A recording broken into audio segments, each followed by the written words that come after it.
Halo teman-teman, perkenalkan kita dari Kelas B Mata Kuliah Public Speaking. Aku Mutiara Sani dengan NIM 022. dan aku Pauliana Jayanti dengan NIM 035. Tanpa berlama-lama lagi, yuk saksikan My Story, Your Story, and Our Story.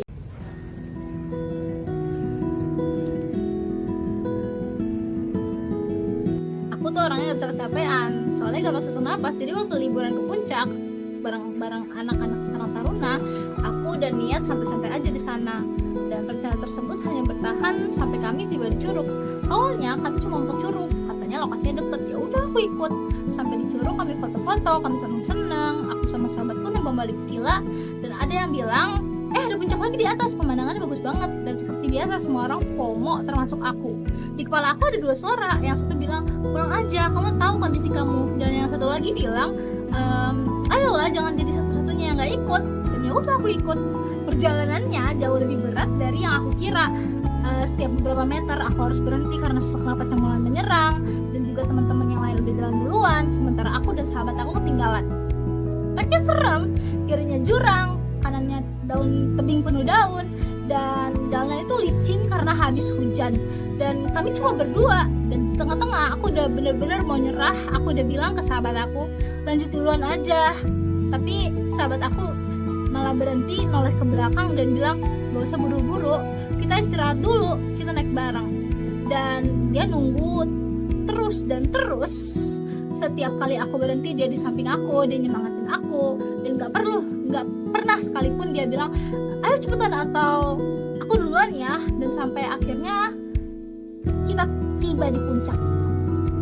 Pemandangannya jujur gak sebagus yang dijanjikan, tapi waktu di atas sana mengatur napas, dan aku sadar sesuatu, bahwa yang paling berharga dari pendakian itu bukan puncaknya, tapi orang yang rela melambat demi aku, yang gak meninggalkan aku pas aku benar-benar mau nyerah.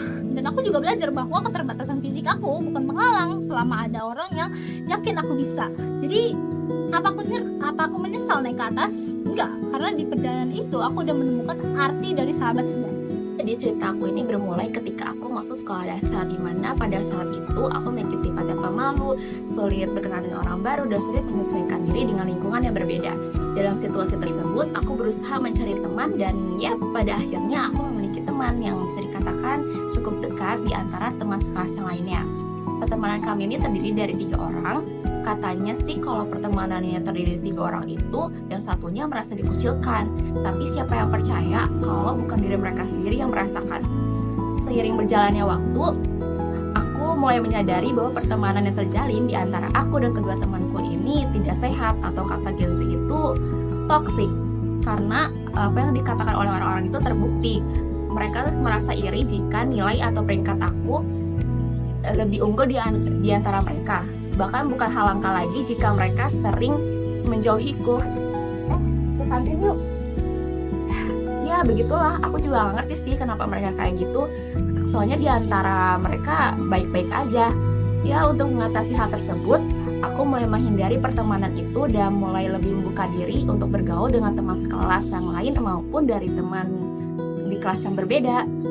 Dari pengalaman ini aku belajar untuk bisa lebih memilih lingkungan pertemanan yang positif.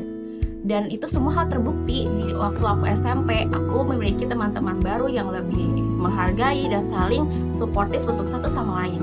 Namun dari sini juga aku belajar untuk berhati-hati karena aku sempat dimanfaatkan oleh teman sekelas.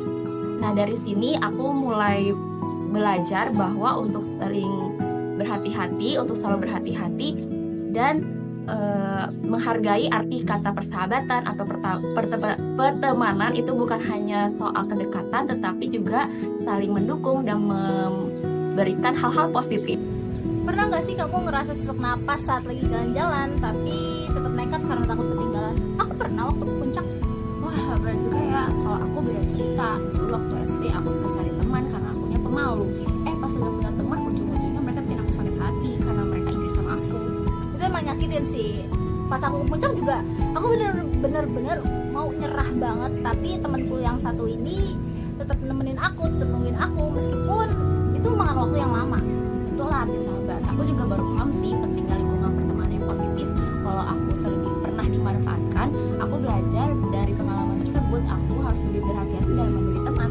Tapi kamu tahu nggak sih, walaupun aku capek banget, walaupun puncaknya nggak sebagus yang aku bayangin, dari situ aku dapat pelajaran yang benar-benar berharga. Betul, karena dari hidup ini kita penuh